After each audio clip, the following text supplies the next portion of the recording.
Bonjour tout le monde, j'espère que tout le monde va bien.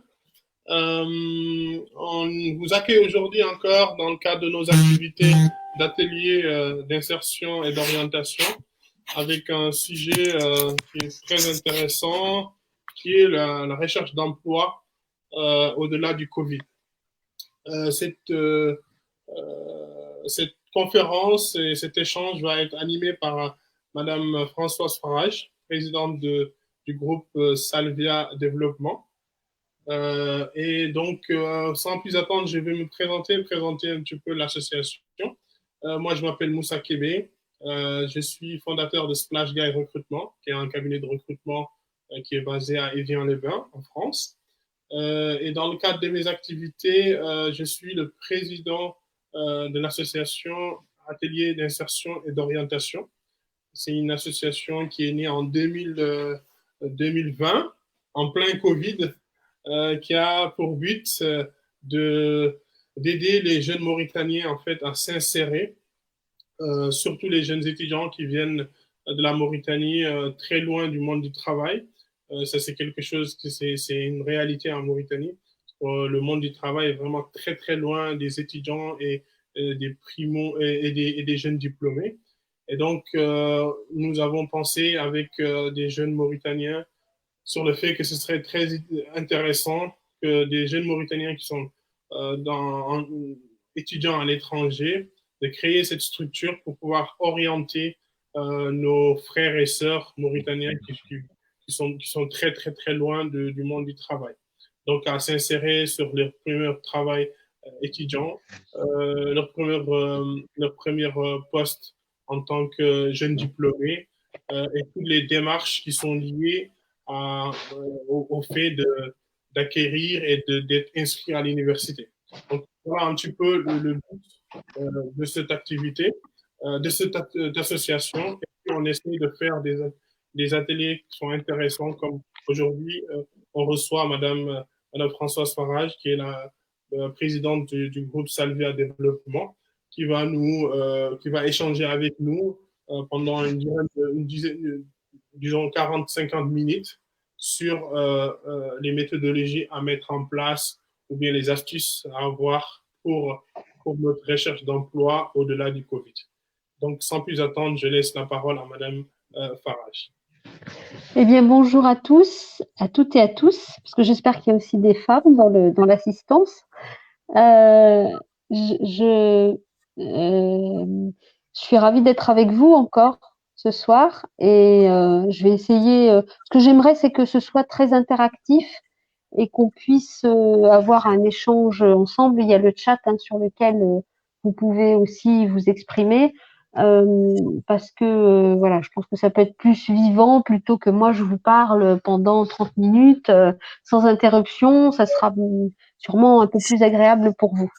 Alors moi, je ne prétends pas détenir la vérité, mais je vais vous donner mon éclairage et mon sentiment sur cette période très particulière qui est post-Covid, dont on entend parler avec beaucoup de crainte partout en disant c'est la catastrophe, il n'y aura plus de boulot, tout le monde va se retrouver au chômage, les jeunes diplômés vont pas trouver d'emploi. Alors bon, c'est sûr que si on commence comme ça, si vous voulez, vous n'allez jamais y arriver. Hein.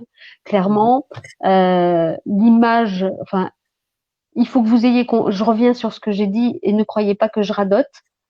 J'ai bien toute ma tête, mais je vais vous redire des choses que je vous ai dites déjà la dernière fois quand on s'était parlé, à savoir que il faut que vous ayez confiance en vous, il faut que vous ayez confiance dans votre potentiel, et ça va déjà être une bonne partie du parcours qui va être faite.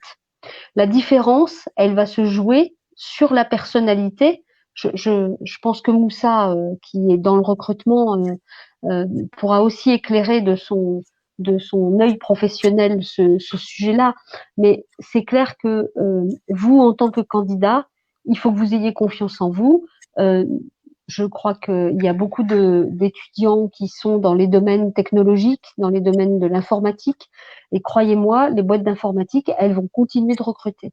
Pour information, Salvia Développement appartient à un groupement d'éditeurs de logiciels qui s'appelle Tech in France. je vous engage à aller jeter un coup d'œil sur le site de Tekin, parce que vous verrez tous les éditeurs qui en font partie. Et nous faisons, je crois que c'est tout début juillet, d'ailleurs une webconf sur cette thématique du recrutement, mais plutôt côté employeur, parce que, comme vous le savez, le marché de l'informatique et globalement de la technique est plutôt un marché qui est en tension sur le plan du recrutement. Donc les entreprises vont probablement recruter parce que d'abord, tout le monde n'a pas été touché par la crise dans l'informatique, hein. Il y a des boîtes qui en ont profité pour se développer encore plus vite. Et puis, ça va être l'occasion probablement de toucher des candidats qu'elles n'auraient peut-être pas pu toucher en période de grosse tension sur le marché. Donc des postes, il y en a, il y en aura. À vous d'attraper les bonnes opportunités. Donc il faut vraiment que vous restiez en veille, très active, et que vous sachiez aussi aller chercher aux bons endroits pour, par exemple, retrouver toutes les opportunités qu'il peut y avoir dans les domaines techniques. Alors, je fais un peu un focus sur l'informatique parce que vous avez bien compris que c'est mon domaine d'activité. Je pense que vous connaissez tous le site des jeudis.com, vous connaissez tous LinkedIn. Je ne peux que vous engager, pour ceux qui n'ont pas encore de page LinkedIn, à vraiment créer votre page LinkedIn. Oubliez Facebook pour le boulot. C'est LinkedIn le site de référence. Tous les recruteurs, absolument tous les recruteurs, vont sur LinkedIn quand ils sont en recherche.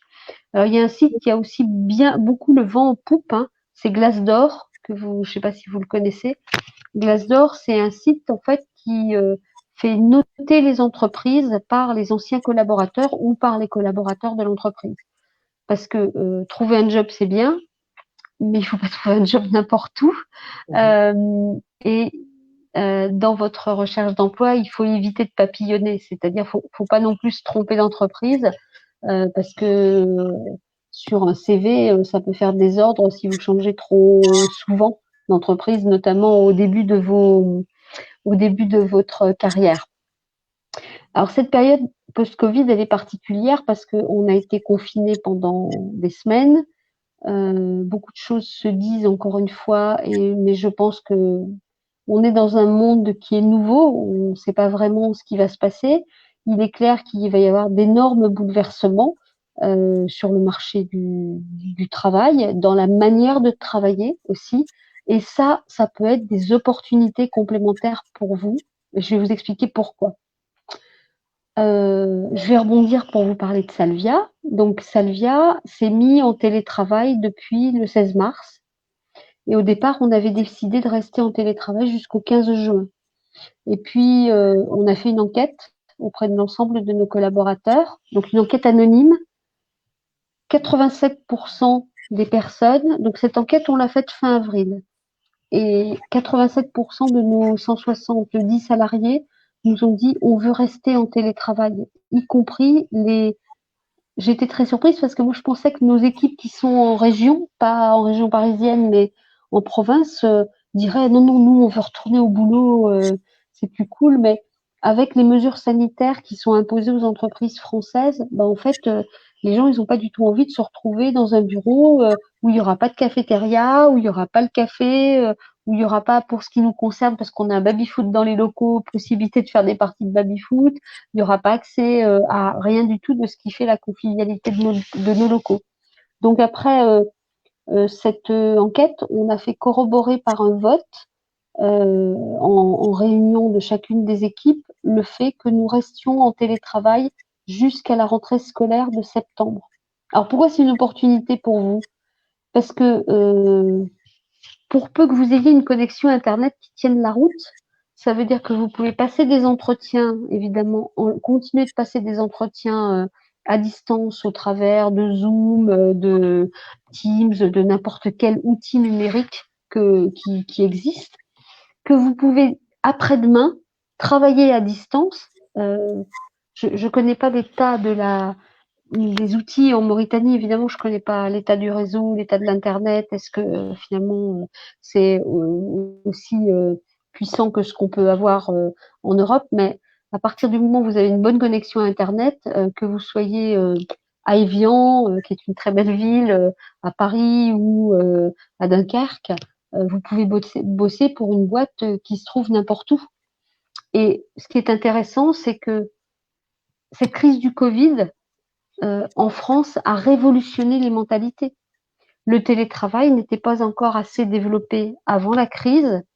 Aujourd'hui, je participe à beaucoup de conférences avec les entreprises du numérique, mais aussi avec des grands comptes dans le cadre du SIGREF, et on voit que le télétravail a fait, j'ai envie de vous dire, grâce à cette crise du Covid, des pas de géants qu'on n'aurait jamais pu parcourir aussi vite si on n'y avait pas été contraint.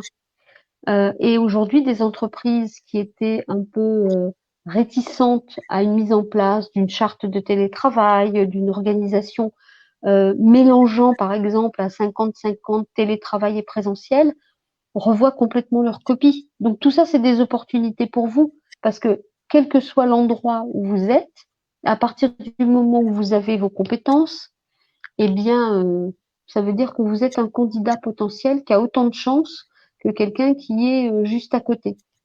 Donc, chez Salvia, on vient de faire notre première e-intégration. On a un commercial qui vient d'arriver le 2 juin dans notre équipe.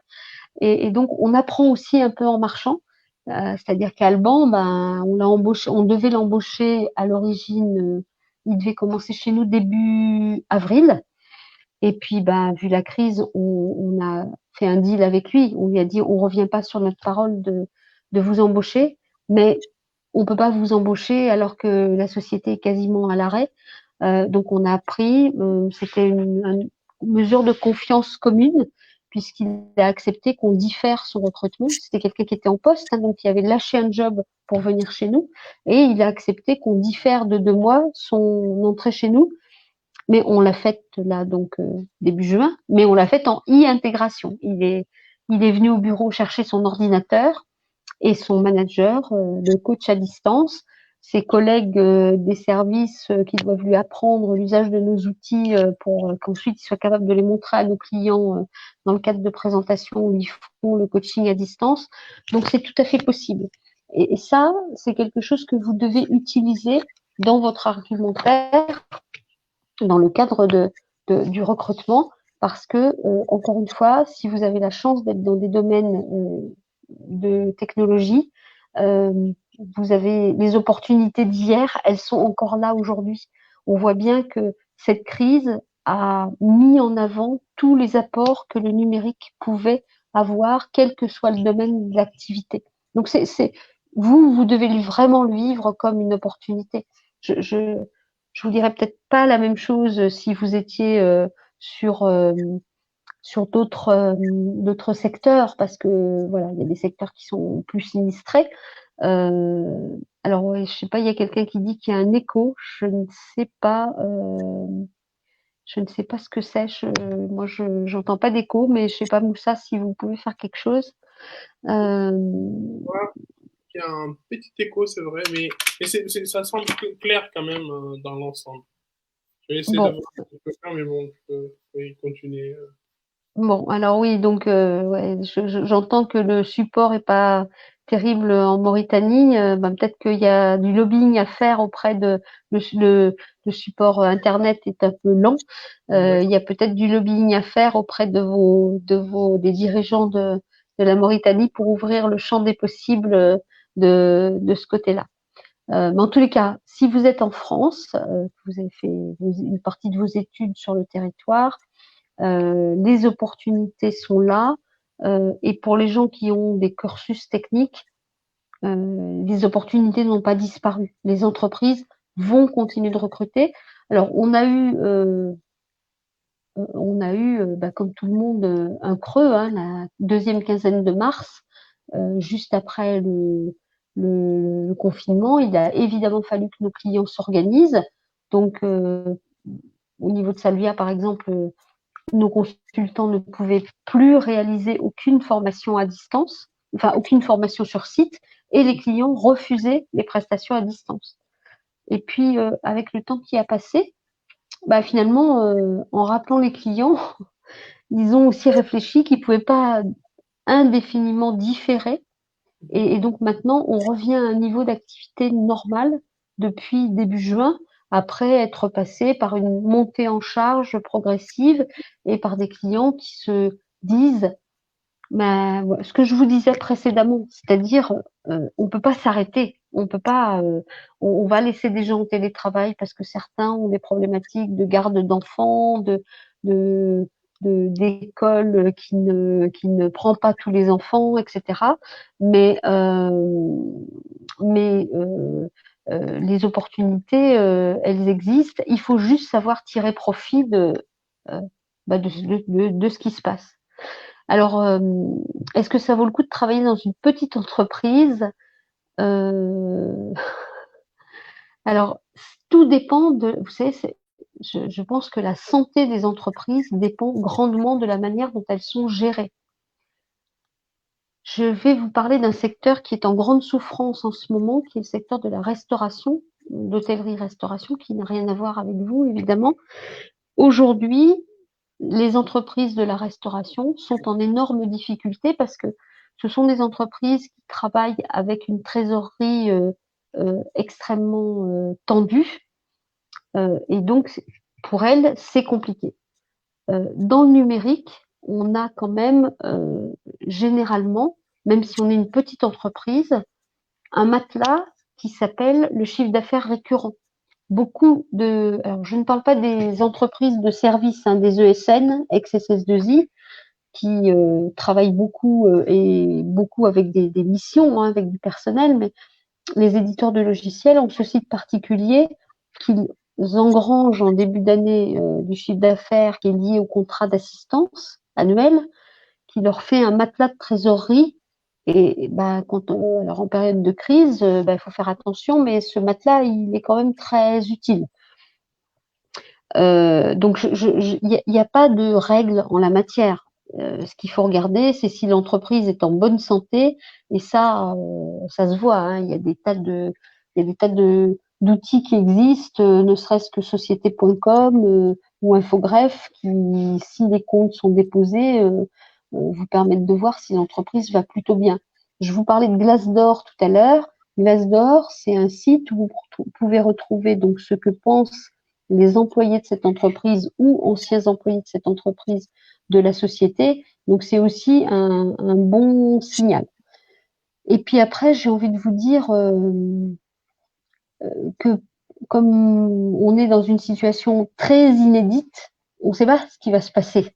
On n'a pas du tout d'idée. Quand vous voyez qu'une entreprise comme Renault est en énorme difficulté, alors que c'est une grosse, très grosse entreprise industrielle française qui était plutôt en bonne santé, et que cette crise risque c'est pas risque, mais met en grande difficulté, il n'y a pas de règle en la matière. Je pense que vraiment, il faut, voilà, c'est à vous aussi de sentir les choses avec dans le cadre des entretiens que vous aurez. Et puis après, parfois, vous savez, entrer dans une petite entreprise à un moment où c'est un peu difficile, mais où on se serre les coudes, on peut finalement se sentir plus à l'aise que dans une grosse boîte où on a l'impression de n'être qu'un rouage. Beaucoup de gens, hein, et je le vois dans la jeune génération, finalement cherchent autre chose qu'un emploi et un salaire.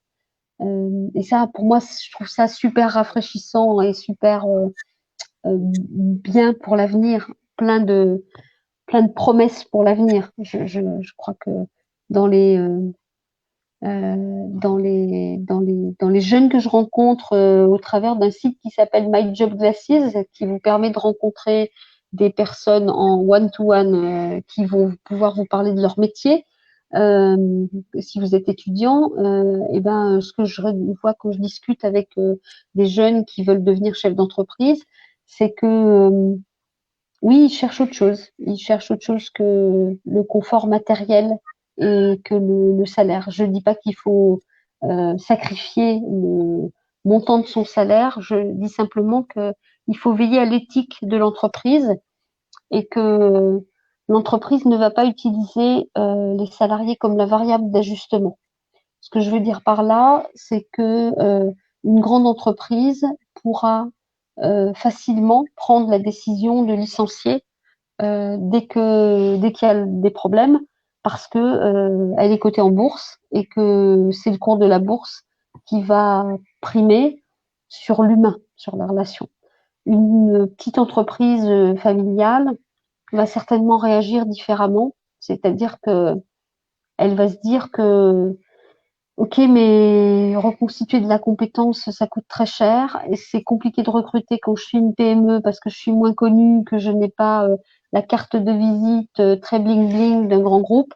Donc je vais essayer de garder mes ressources et puis peut-être que je vais leur demander un peu d'efforts, mais les efforts seront partagés entre l'entreprise et les collaborateurs.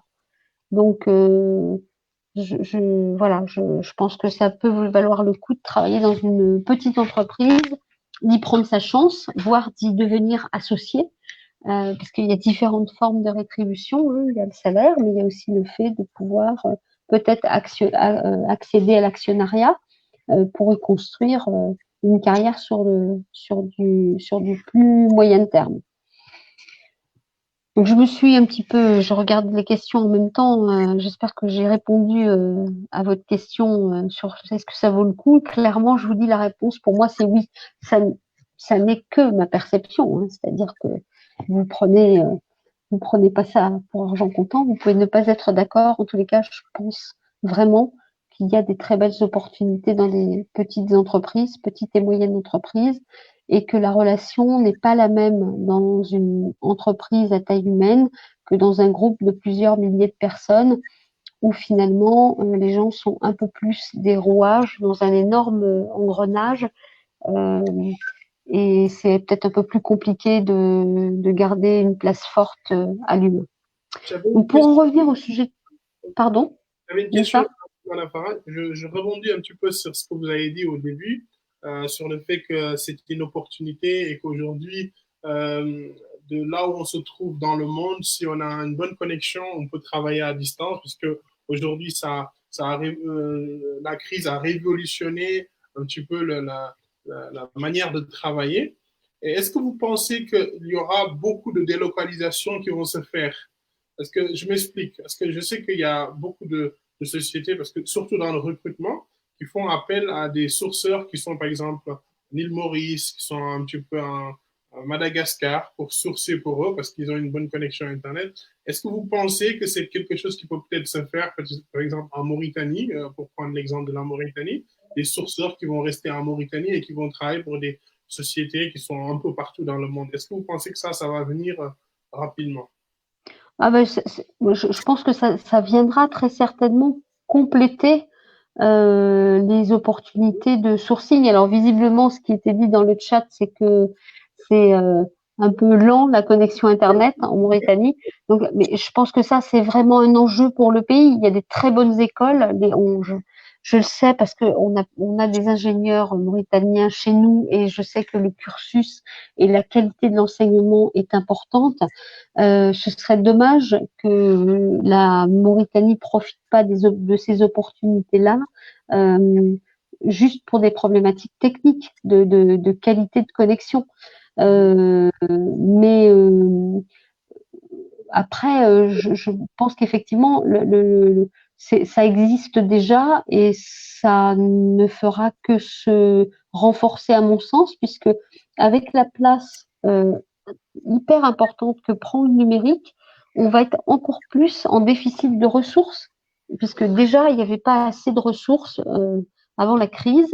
Donc maintenant que tout le monde utilise encore plus les ressources numériques, bah, il faut s'imaginer que la demande va être encore plus forte en personnes qualifiées pour travailler sur ces sujets-là. Je vais vous donner un simple chiffre pour que vous vous rendiez compte de cette révolution qui est en marche. Pendant la période du confinement, les attaques cyber malveillantes ont augmenté de 600%. Donc autant vous dire que des ingénieurs sécurité, des gens qualifiés pour régler des problèmes pour empêcher des problèmes de ransomware, pour travailler contre les hackers, etc. Ce sont des métiers qui vont devoir renforcer, enfin, on va devoir renforcer les filières parce que évidemment que tout le monde va chercher à renforcer sa sécurité. C'est un simple exemple, mais vous voyez, c'est un chiffre qui est très parlant parce que vous imaginez 600, déjà c'était pas nul le nombre d'attaques qu'il y avait chaque jour sur des sites, autour de autour de grandes entreprises. Donc vous imaginez ce que c'est 600% d'augmentation. Et là, on en est au tout début. D'autres sujets sont aussi des sujets d'importance, le traitement de la donnée, les réseaux, tout ce qui touche à l'infrastructure. On voit bien que enfin, je reviens sur Salvia, on a des clients qui en une semaine, des clients compte public, hein, je ne citerai pas de nom, mais on fait passer plusieurs milliers de personnes en télétravail, alors qu'avant, le télétravail était réservé aux cadres dirigeants. Donc vous imaginez ce que ça représente en termes de charges pour une DSI. Donc voilà, les opportunités, elles sont là. Il faudra trouver des ressources. On sait qu'en France, par exemple, on ne forme pas assez de personnes sur tout ce qui est technique. On manque de bras. Donc les bras, il faudra bien les trouver ailleurs. Il faudra les trouver. Alors prioritairement euh, dans des zones, si possible pas trop lointaines et si possible francophones. Donc je sais bien que le français est sûrement un peu en recul en Mauritanie comme dans de nombreux autres pays, mais si vous voulez, je pense, et je sais bien sûr que l'anglais est la langue d'échange quand on regarde les publications euh, qui se font dans le domaine technique, elles se font essentiellement en anglais. Mais il n'empêche qu'au quotidien, la langue peut être une barrière s'il n'y a pas de, enfin, ça rajoute une complexité.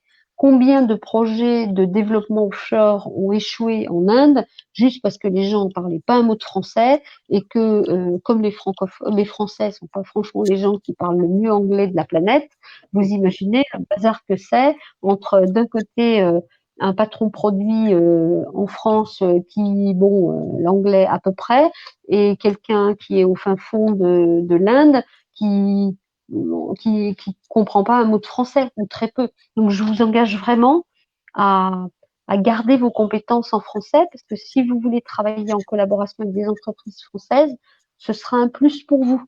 Voilà, parce que c'est définitivement, c'est un plus. Hein. Pour votre information, on fait un petit peu de sous-traitance, qu'on n'a pas assez de bras en France. Donc, on a un sous-traitant qui est en Tunisie et ça se passe très, très bien. Alors que mes équipes en interne, quand on a commencé à sous-traiter en Tunisie, je pense que David, mon directeur marketing, gamme finance, il m'aurait arraché les yeux s'il avait pu, parce qu'il était persuadé que ça marcherait pas. Et pourquoi ça a marché? D'abord parce que on est quand même pas très loin, on a quand même une certaine, on a quand même plein de choses en commun dans l'histoire et qu'on a en face de nous des gens très compétents. Donc oui, Moussa, pour rebondir sur ce que vous disiez, je pense que les recruteurs chercheront des viviers et ça c'est un autre effet qui se coule de la crise, c'est que je pense que ça fait quand même réfléchir à ce que j'appelle l'ultra-mondialisation, c'est d'aller toujours chercher plus loin des choses moins chères. On a bien vu la catastrophe, et ça n'a rien à voir, que ça a représenté en France le fait de ne plus avoir d'industrie capable de fabriquer des masques. On parle d'un sujet basique où on aurait pu éviter quelques milliers de morts sur nos 30 000 morts si la population avait porté des masques dès le départ. Oui. Et pourquoi on n'en avait pas? Eh ben parce que quelqu'un a pris une décision dans le fond d'un bureau il y a quelques années en disant non, non, l'industrie des masques, non, il faut aller en Chine, les faire fabriquer beaucoup moins cher. Est-ce qu'on peut être dépendant pour tout? Je ne crois pas. On ne peut pas être dépendant pour tout. Il y a des industries stratégiques, cette crise le montre, et elle montre aussi qu'il faut bien choisir ses partenaires et pas mettre tous ses œufs dans le même panier.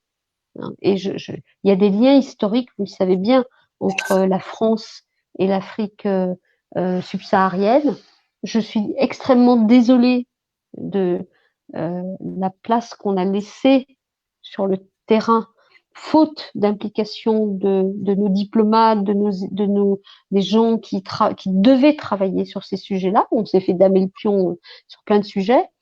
Et donc ça, c'est très dommage. Et j'espère vraiment qu'on va revenir sur une réflexion, et j'y crois fermement parce que on a tellement frôlé la catastrophe sur plein de sujets que je pense que ça va faire réfléchir sur, ben voilà, il faut quand même privilégier ce qui est quand même pas si loin de nous.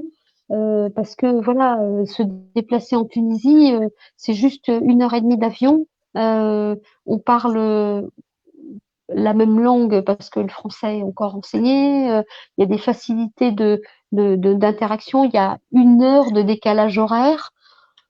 Ouais, 1 ou 2 heures de décalage horaire, c'est absorbable. Quand il y a 8 heures de décalage horaire, on a déjà perdu tellement de temps. Est-ce que vous pensez que dans ce sens-là, aujourd'hui, il y aura peut-être des écoles et des entreprises peut-être qui vont aller investir peut-être sur des centres de formation en Afrique, disons, francophone, mettre en place des choses parce que quand même, il y a des profils, il y a des talents qui sont sur place. Est-ce que vous pensez que ce serait pas ça la stratégie qu'il faudra mener à long terme pour avoir en fait des talents qui sont là aujourd'hui, qui manquent de formation et de structure pour les permettre de monter en compétences? Alors c'est une très bonne idée. Je pense que ça peut vraiment. Excusez-moi, hein, je vais tout vous dire, comme ça vous saurez tout de ce que je suis en train de faire. J'ai un gâteau dans le four, donc j'écris juste un mail entre-temps à mon fils pour qu'il n'oublie pas d'aller m'arrêter mon clafoutis et qu'il ne crame pas dans mon four. C'est très Voilà, donc, important, c'est très important le gâteau. Hein. excusez-moi, hein, voilà. Non, non, non, pas du tout. Je sens une petite odeur qui fait dire qu'il est temps qu'ils arrêtent le four. Donc, pour revenir sur ce que je vous disais, je crois vraiment qu'il y a oui, des belles opportunités. Et je voudrais bien qu'on redéveloppe cette relation forte entre l'université française et les étudiants étrangers. Vous savez qu'il y a eu un vrai problème l'année dernière avec l'augmentation des droits à l'université, que certaines universités ont refusé purement et simplement d'appliquer. Alors ça, c'est le genre de grosses bêtises qu'on ne devrait jamais faire. Augmenter les droits d'une façon qui était, je crois, du x10 pratiquement pour les étudiants étrangers, alors qu'on veut faire rayonner l'éducation supérieure française, c'est du grand n'importe quoi. Il y a vraiment d'autres choses à faire avant. Et créer des liens entre des centres, quel que soit le pays d'Afrique et la France, oui, c'est une très bonne idée. Je pense que vraiment, c'est des choses qu'il faut pousser. Voilà. Donc, je rebondis sur les questions qui sont posées dans le chat en même temps. Alors, les critères d'embauche chez nous, je crois qu'il n'y a vraiment pas de critères d'embauche. Et nos embauches, c'est souvent une rencontre. C'est-à-dire que, alors, Mohamed Lemine le sait, hein, on a beaucoup d'alternants chez Salvia, c'est-à-dire des gens qui font leurs études en même temps qu'ils travaillent chez nous. Et si on a des postes qui sont ouverts, on recrute en priorité nos alternants parce que c'est juste la suite logique. Hein. Quand on a par exemple gardé quelqu'un pendant 3 ans pour le former, 1 semaine à l'école, 2 semaines chez nous, ou 3 semaines chez nous, 2 semaines à l'école, n'importe quel rythme d'alternance. Si on a des postes qui sont ouverts, on les propose en priorité à nos alternants. Après, les critères, c'est le fait d'avoir envie de se défoncer. On n'est pas, on cherche des gens de talent évidemment, mais qui ont surtout envie d'adhérer à notre projet et qui savent que il faut travailler dur, qu'on n'est pas une administration avec des horaires d'administration, que quand on est en sortie de produit, il faut mettre un coup de boost. Voilà, donc c'est plus la personnalité des gens qui nous intéresse qu'autre chose au-delà des compétences techniques sur des métiers techniques. Alors, je lis la question suivante jusqu'au bout. Si on trouve une période, une offre qui correspond pas vraiment à la spécialité. Alors moi, vous savez, je crois toujours beaucoup aux rencontres. J'aime pas trop parler de moi, mais je vais quand même vous expliquer comment je suis arrivée dans l'informatique. J'y suis arrivée par le plus parfait des hasards, parce que j'ai rencontré quelqu'un qui m'a donné ma chance. Alors que, enfin, pour tout vous dire, j'ai quitté un CDI, donc un contrat à durée indéterminée, en région, à Clermont-Ferrand, pour être précise, pour un CDD en région parisienne où je ne connaissais personne. Et c'était pas du tout ma spécialité dans le job qu'on me proposait. Mais je sais pas, j'ai senti que sans doute il y avait une opportunité pour moi et que du sacrifice que je ferais peut-être quelque temps, je le récupérerai largement après. Donc si vous avez le feeling, même si le job, il correspond pas tout à fait à vos critères absolus, si vous sentez que ça match avec le recruteur, faut y aller quoi. Vous ne perdrez rien. Ce sera de toute façon de l'expérience accumulée.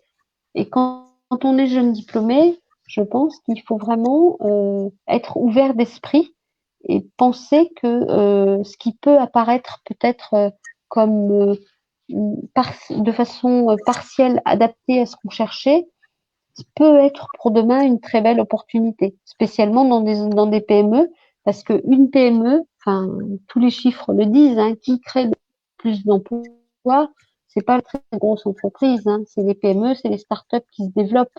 Attendez, il faut que je mette mon téléphone en charge parce que je ne vais plus avoir de batterie, donc je vous demande 30 secondes. Ok. Entre-temps, je vais répondre moi à la question. La crise.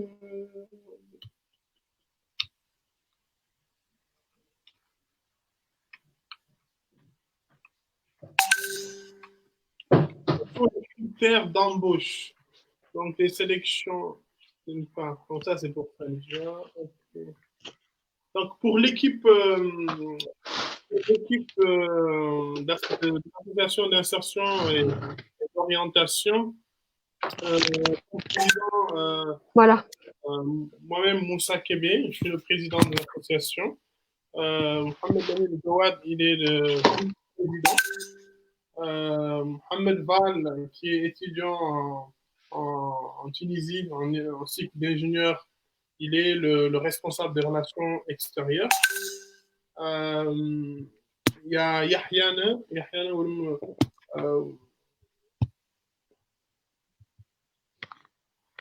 qui est notre responsable, qui est notre trésorier. Fatis qui est notre porte-parole au niveau de la Mauritanie. Et il y a Adam qui s'occupe de tout ce qui est design. Donc, on est une équipe de 6 personnes. C'était pour répondre un petit peu à la présentation de l'équipe de l'association de l'atelier insertion et orientation. Voilà, j'ai mis le téléphone en charge, donc normalement, on doit pouvoir continuer sans problème. Donc, je pense vraiment qu'il faut, voilà, il faut aussi vous fier un petit peu à votre feeling et vraiment, vous pouvez acquérir de l'expérience complémentaire en ayant un job qui sera peut-être dans une entreprise plus polyvalent que ce que vous aviez envisagé à un instant T. C'est jamais du temps perdu. Surtout, encore une fois, quand on est quand on commence dans sa vie professionnelle. Il faut prendre tout ce qui se présente pour peu que évidemment ça soit pas un job purement alimentaire. Hein. Voilà, un job alimentaire peut être bien pendant les congés scolaires. Après, ne vous laissez quand même pas embarquer dans des boulots où vous allez perdre vos compétences parce que ça serait vraiment trop loin de ce que vous avez fait. Hein. Mais si potentiellement il y a pas 100% des cases qui sont cochées, c'est pas très grave. Franchement, je pense qu'il y a toujours beaucoup de choses à apprendre dans les différents secteurs où vous pouvez être amené à travailler. Et puis, n'oubliez pas que euh, vous faites partie d'une génération qui changera plusieurs fois de job. C'est euh, il y a peut-être 50 ans, une fois qu'on était embarqué dans une voie professionnelle, on y restait. Mais aujourd'hui, vous allez peut-être changer de métier plusieurs fois, 3, 4 fois dans votre vie, mais à chaque fois en capitalisant sur ce que vous avez fait précédemment. Hein, peut-être que dans 10 ans, vous aurez bâti chacun une boîte en Mauritanie qui contribuera au développement du pays, certains dans le commerce, d'autres dans la cybersécurité, d'autres dans le développement offshore, je sais pas. Hein. Donc il faut il faut vous ouvrir le champ des possibles. Hein. Vous avez toutes les cartes en main hein, quand vous avez un bon cursus académique et que derrière vous avez l'envie. Voilà, Covid ou pas Covid, vous allez y arriver. Donc moi je pense qu'il faut jamais céder au catastrophisme ambiant. On a quand même tendance à, à, à se parfois, alors je ne sais pas si c'est parce que on est en France, mais voilà, on ne voit que le côté un peu négatif de cette période. Il faut aussi déceler les opportunités et vous avez quand même la chance que, encore une fois, sur des sujets techniques, eh ben, vous êtes du bon côté de la barrière, hein, j'ai envie de vous dire. Hein. Il vaut mieux aujourd'hui avoir un bon cursus technique qui va vous aider à saisir beaucoup de nouvelles opportunités plutôt que d'être quelqu'un qui aura une formation un peu plus généraliste où la concurrence sera sans doute un petit peu plus vive. Voilà. J'avais une question, Madame Farad. Vous avez parlé tout à l'heure de la confiance en soi, vous avez parlé un petit peu de mettre en avant ce qu'on appelle une page LinkedIn parce que vraiment l'essentiel du recrutement se passe aujourd'hui sur LinkedIn. Est-ce que vous pouvez me donner concrètement une ou deux actions à faire déjà pour la confiance en soi en tant que étudiant étranger venant de loin rencontrant toutes ces difficultés qu'il y a enfin, dans un pays étranger, des choses qu'on n'a pas l'habitude de faire. Et l'autre chose, comment on peut se positionner aussi sur LinkedIn. Vous avez juste Euh, quelques... ok. Alors, je pense que la première chose, c'est que la confiance en soi, ça se travaille. Et ça ne se travaille pas que d'une façon théorique. Hein. C'est-à-dire que je, je vous invite vraiment à ne pas vous gaver de bouquins sur la confiance en soi, comment on la développe, etc. Pour moi, il y a deux choses qui sont importantes. C'est la solidarité et des associations comme la vôtre contribuent largement, je pense, à vous donner confiance. Parce que pourquoi on perd confiance? On perd confiance parce que souvent on est seul et qu'on voit pas le bout du tunnel. Or, quand on est membre d'une association, ça aide quand même à rencontrer d'autres personnes qui peuvent avoir les mêmes difficultés et au travers des échanges qu'on peut avoir entre soi, ça permet aussi de se dire, je suis pas tout seul ou toute seule à avoir ces problèmes, et deux, finalement, on peut s'en sortir en échangeant des bonnes pratiques. Alors, je ne sais pas si vous faites du sport les uns et les autres, mais moi j'ai toujours l'habitude de faire un parallèle entre le sport et l'entreprise parce que finalement il y a beaucoup de points communs, beaucoup de sujets qu'on retrouve. L'équipe, hein, une équipe, on n'est pas seul, on est avec les autres et les combats se gagnent en équipe, donc la solidarité. Le fait qu'il faut avoir le sens de l'effort, la confiance en soi, ça vient pas comme ça du jour au lendemain. C'est quelque chose qui se construit. Ne vous mettez pas. Est-ce que vous pensez, par exemple, que Usain Bolt, il est arrivé du jour au lendemain aux performances qu'il avait quand il était le numéro un sur tous les terrains d'athlétisme? Certainement pas. Il a toujours dit qu'il avait bossé comme un chien pour arriver là où il en était. Alors, il avait sûrement, évidemment, un atout au départ qui était ses qualités physiques, mais il a travaillé énormément et tous les grands champions vous diront qu'ils ont travaillé énormément pour arriver là où ils en sont, où ils en ont été. Je vais vous parler d'une conférence que j'ai suivie pendant le confinement. Je ne sais pas si ça vous parle. Alain Bernard, c'était un champion de natation il y a quelques années. Et il a expliqué pendant la conférence qu'il a faite que il s'est beaucoup appuyé sur son entraîneur et qu'il a eu beaucoup de pépins physiques, hein, mais des gros trucs, genre il devait se qualifier pour les Jeux Olympiques, je crois, de 2007, et finalement il a été malade et il n'a pas pu se qualifier, il a raté sa qualif. Il a terminé 4e au championnat de France alors qu'on prenait les 3 premiers. Donc, enfin, pour tuer la confiance en soi, c'est le genre de truc qui peut être quand même un petit peu rédhibitoire. Et ben, il s'est accroché. Donc, la confiance en soi, elle se travaille aussi en s'accrochant et en vous disant, ça vous pouvez le noter, c'est une très vieille maxime, que tout ce qui ne tue pas rend plus fort. Voilà, c'est-à-dire que relativiser toujours, je vous assure. C'est pas que je veux faire le pays de l'oubli, mais vous savez, vous venez d'un pays où tout n'est sûrement pas, vous êtes dans un pays où tout n'est sûrement pas facile. Donc moi, mon mari est égyptien, on est donc un couple avec une double culture. Nos enfants vivent en France.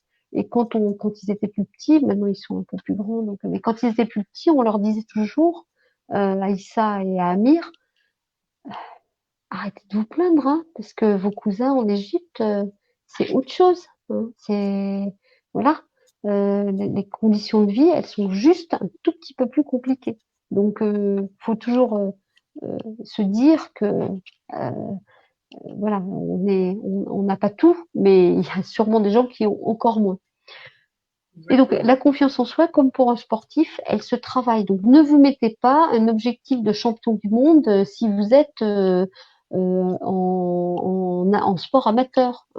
Allez-y par étapes, parce que ça vous permet, en se fixant des objectifs qui sont réalistes, ça donne confiance en soi de les atteindre. Si dès le départ, on se met des objectifs qui sont inatteignables, mais ça casse le moral, hein. Voilà, donc chacun doit définir ses objectifs en fonction de sa ligne de départ.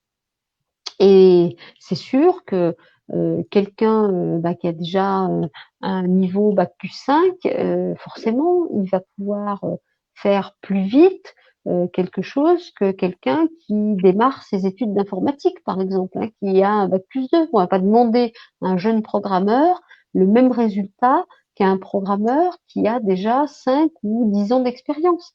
Donc, il faut toujours rester là.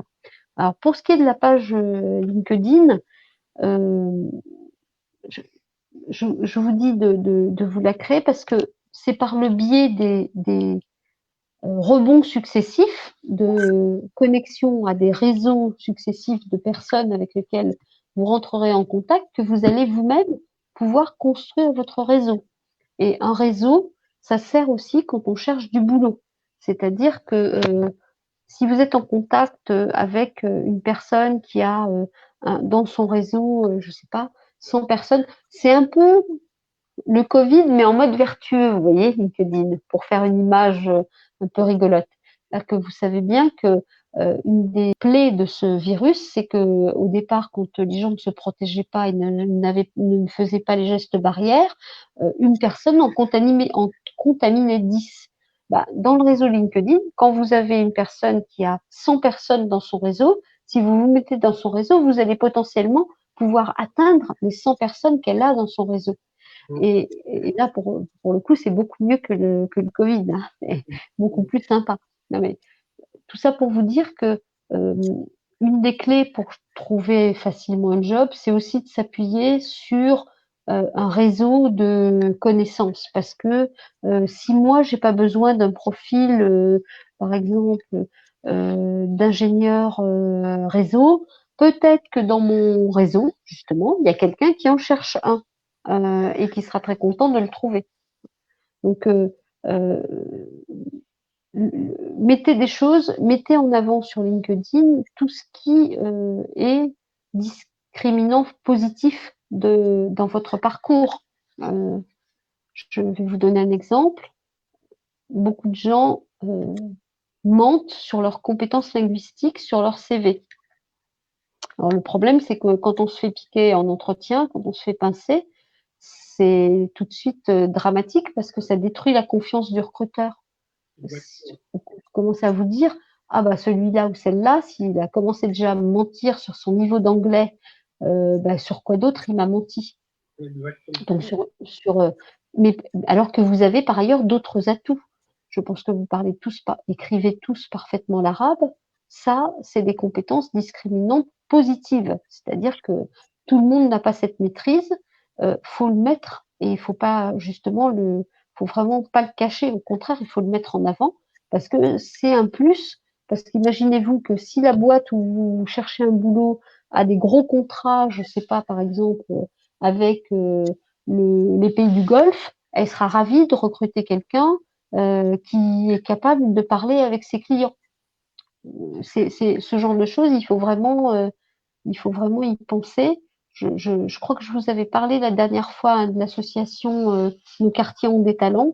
Je ne sais pas si certains s'y sont inscrits. Bon, ça c'est pour ceux qui sont en France, hein, mais euh, pour ceux qui sont en France et qui cherchent du travail après être diplômés ou sont en voie de chercher des stages ou autres, inscrivez-vous à cette association. C'est une belle association où vous allez pouvoir vous faire parrainer par des gens qui sont en poste, des cadres dirigeants ou des cadres qui ont juste envie d'aider un peu leurs prochains et qui pourront vous apporter des conseils très utiles. Donc la page LinkedIn, faut qu'elle soit claire, ne mettez pas des choses qui n'existent pas. Euh, Mettez-vous en avant parce que je suis convaincue que vous avez tous des talents qui sont des talents qui vous sont propres, quoi. Et ce qui pour vous paraît presque une évidence, peut être intéressant pour quelqu'un qui cherche sur LinkedIn un profil avec des qualités peut-être atypiques. Mettez aussi, mettez aussi ce que vous êtes vous. C'est comme dans le CV, hein, je vous l'avais dit la dernière fois. Enfin, je sais pas ce que vous en pensez, hein, Moussa, mais pour moi, quand on reçoit des CV de personnes qui ne parlent pas, par exemple, de leur hobby, de ce qu'ils aiment faire, on se dit, mais ça, c'est un candidat au burn-out, hein. C'est quelqu'un qui fait que bosser. Alors un jour, il va nous péter un câble, et puis après avoir très très bien travaillé, il va être absent pendant 6 mois parce qu'il aura complètement disjoncté. Donc Exactement. voilà. Je confirme, hein, j'ai eu une conférence il n'y a pas longtemps avec une des personnes aussi responsables de change management dans un Big Four. Et en tant que change management, qui devait être l'exemple, et donc discuter avec un de ses camarades, ils avaient des photos professionnelles à faire. Et pendant cette séance, elle était tête fermée et tout, très concentrée dans l'objectif. Après, il y a un de ses collègues qui lui dit, mais les photos ne vous reflètent pas dans la vie de tous les jours. Donc, c'est aussi ça, aussi, avoir aussi cette partie, voilà, pouvoir avoir cette petite soupape de décompression. bien sûr, bien sûr. Et donc, le voir sur le CV déjà d'une personne qui, par exemple, fait tel ou tel sport ou telle activité, on dit que voilà, cette personne-là n'est pas juste concentrée métier, qui peut, Ouais. c'est bien, mais ça peut, comme vous l'avez dit, un jour péter un plomb. Mais, donc c'est là où on rejoint le sport, hein, c'est-à-dire que moi je regarde de très très près des candidats qui entre deux candidats et un qui a vraiment un profil ultra conventionnel où il n'y a rien d'autre que du pro. Moi j'aime bien les gens qui sont aussi qui ont une activité sportive à côté parce que ça prouve aussi qu'ils sont capables de se défouler et que ben justement c'est un facteur d'équilibre, hein. Le sport est dans nos métiers qui sont des métiers euh, assez sédentaires. Je pense que le sport c'est vraiment une bonne soupape de sécurité justement pour éviter de péter un câble. Voilà. Et donc ça c'est des choses qui sont importantes. Mettez en avant aussi ce que vous faites, si vous travaillez sur des sujets caritatifs, même si vous aidez des enfants à faire leurs devoirs, des choses comme ça. Ben, ça, vous voyez, c'est quand même très important parce que ben, derrière, ça reflète une valeur de solidarité. Donc, ben, quand on a que des individualistes dans une équipe, c'est compliqué, hein, c'est compliqué parce que quand tout va bien, tout le monde est content, ça surperforme.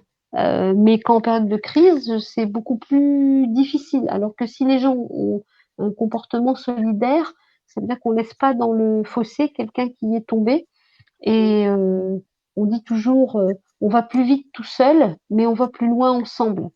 Et ça, c'est très vrai, y compris dans les projets informatiques, parce qu'on doit travailler en mode projet de façon systématique et que et ben, quand on se retrouve chacun chez nous parce qu'on est confiné et qu'il faut bien continuer à bosser ensemble, si on n'a pas cette habitude-là, si on n'avait pas cette habitude-là, ce serait vraiment très compliqué.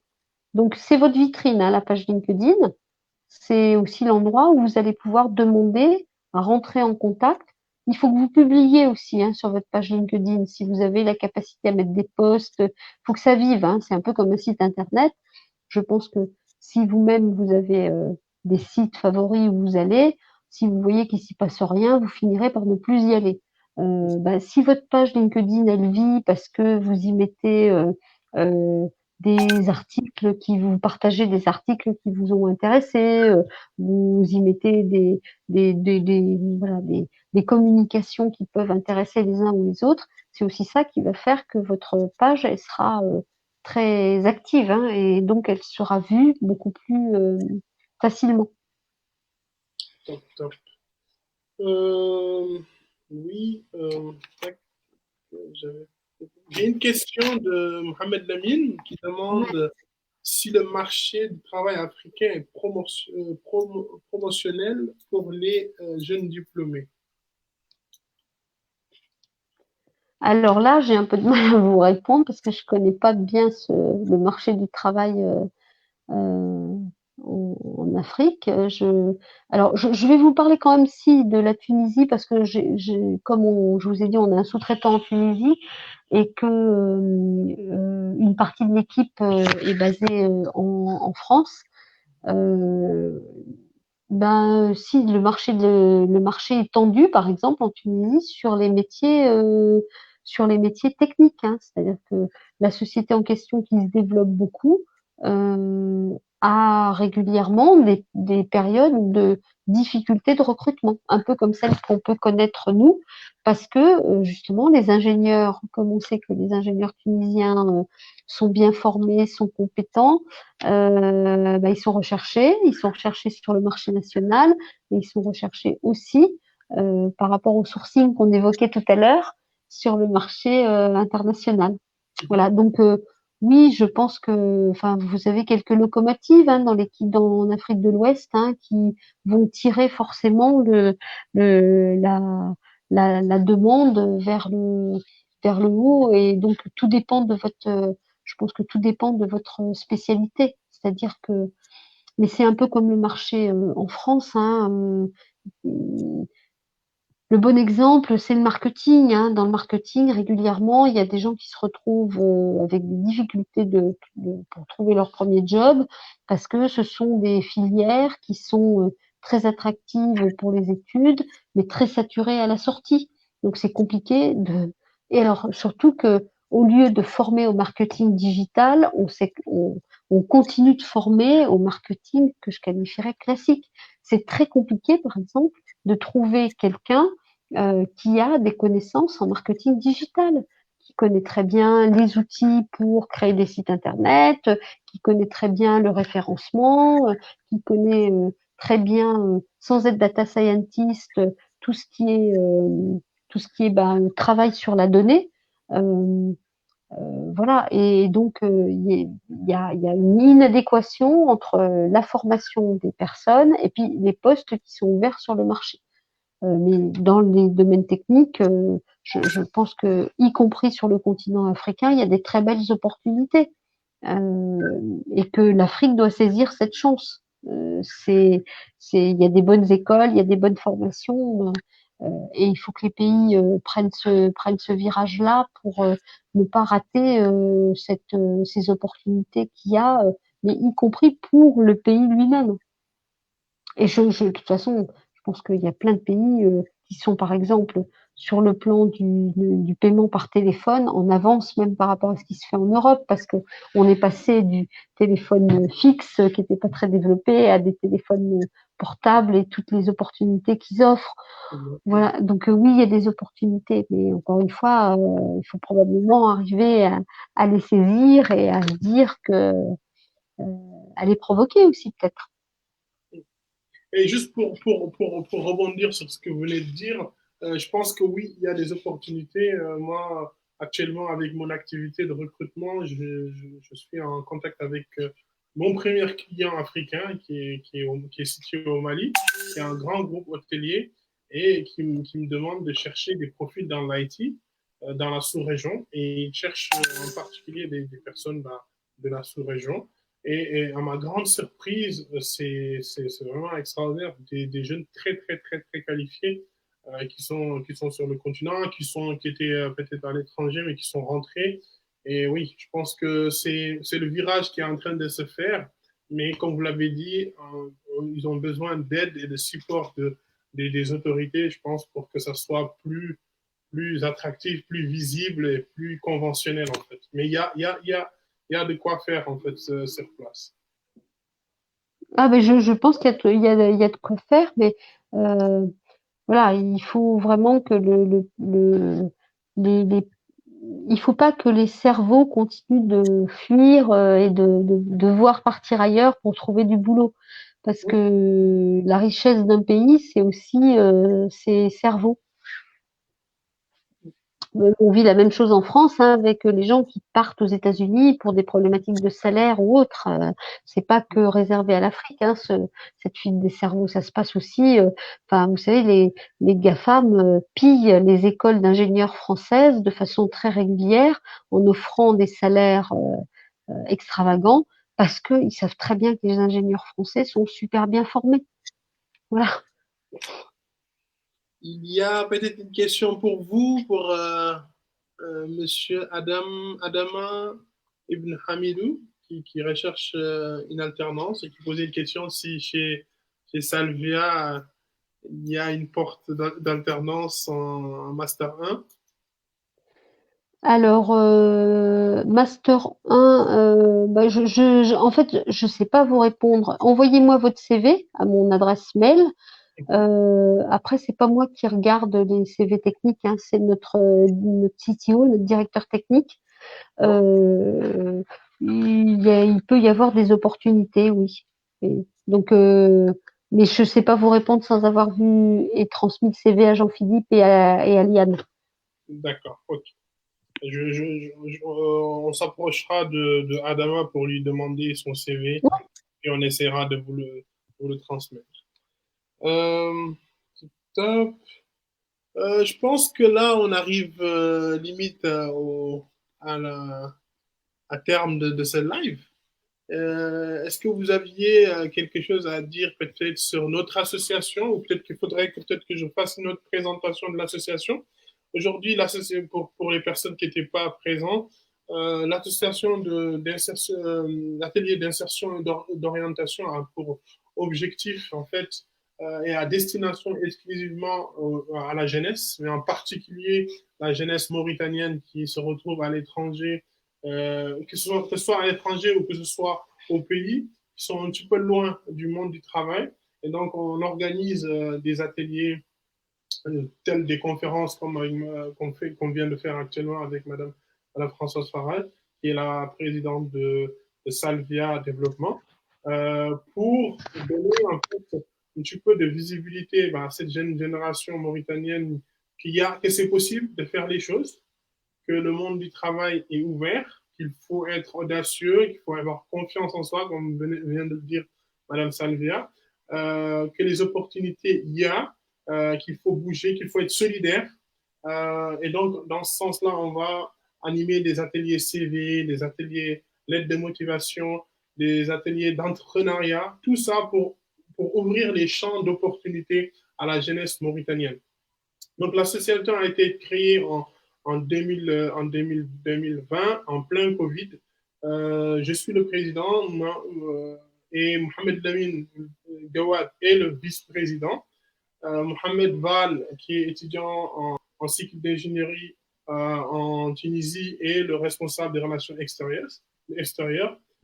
Yahya Ne, qui est un étudiant en cycle qui est en Master 2 en finance à Bordeaux. Il est le trésorier. Fatis, qui est, elle, en Mauritanie, est notre porte-parole et puis la responsable, notre porte-parole au niveau de la Mauritanie. Et Adam, qui est notre designer.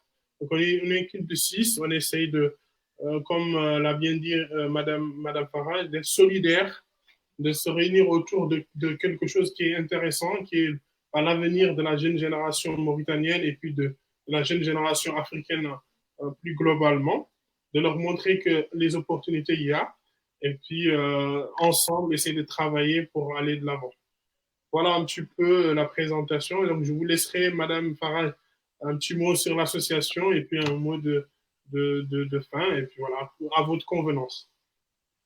Eh ben, écoutez, moi je vous remercie de m'avoir invité. C'était toujours intéressant.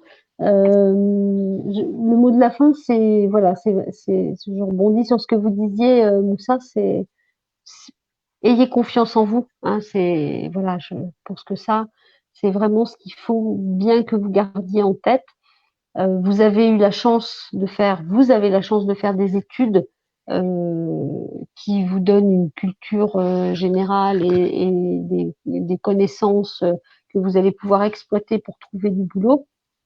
À vous de jouer maintenant, voilà. Et, et voilà, lancez-vous. Et même si vous faites pas tout parfaitement, je pense toujours que agir, c'est mieux que subir.